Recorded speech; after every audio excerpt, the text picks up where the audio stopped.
Quartz దోపిడీ, అక్రమ mining సూత్రధారి కాకాని గోవర్ధన్ రెడ్డి ప్రభుత్వ శాఖల నుంచి ఏ సమస్య రాకుండా చూసుకుంటామని నిర్వాహకులకు భరోసా.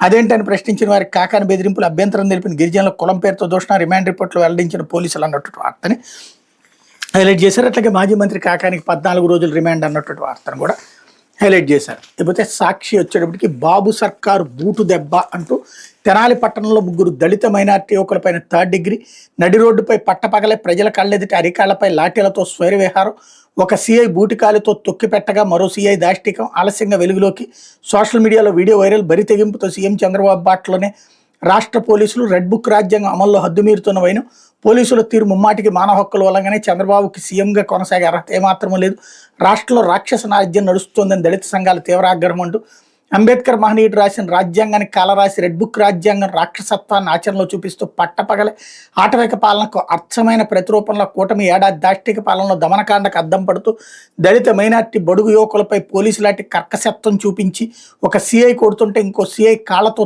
తొక్కి కదలకుండా పట్టుకుంటాడు, మరో పోలీస్ వీడియో తీస్తాడు, ఇంకో పోలీస్ విరిగిన లాఠీల స్థానంలో ఎడతెగని ఉత్సాహంతో కొత్త కట్టెలు అందిస్తాడు, చుట్టూ ఉన్న పోలీసులు దెబ్బలు తింటున్న దళిత ముస్లిం యువకులను చూసి పగలబడి నవ్వుకుంటారు. ఇది కూటమి పాలనలో దళితులు, ముస్లింలు, బడుగుల పట్ల చంద్రబాబు సర్కార్ దాష్టికానికి నిలువెత్తు రూపం. ఈ రాష్ట్రంలో మహనీయుడు అంబేద్కర్ రాసిన రాజ్యాంగం అమల్లో ఉందా లేక రెడ్ బుక్ పేరిట ఎస్సీలకు, ఎస్టీలకు, బీసీలకు, మైనార్టీలకు బహిరంగంగా చితక్కొట్టే లోకేష్ రాజ్యాంగం అమల్లోకి వచ్చిందా? కొట్టి చివరికి లాఠీలు విరిగిపోతే కొత్త లాఠీలు తెచ్చుకుని మరీ కొట్టడం స్టేట్ టెర్రరిజం కాదా?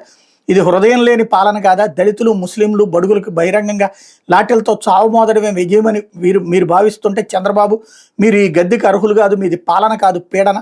తెనాలి నడి రోడ్డుపై పోలీసుల చేతుల్లో చావు దెబ్బలు తిన్న ఆ పేద దళిత ముస్లిం యువకుల అరుపులు మీకు వినిపించకపోతే, ప్రాణభయంతో అన్నా కొట్టద్దంటూ విలపించిన వారి కన్నీళ్లు మీకు కనిపించకపోతే, ఆ యువకుల ఒంటి నుండి కారిన రక్తపు బిందువులే రేపు మీ పాలనను కడతేర్చే మహావిప్లవం అవుతాయి, తస్మాత్ జాగ్రత్త అన్నటువంటి వార్తని హైలైట్ చేశారు.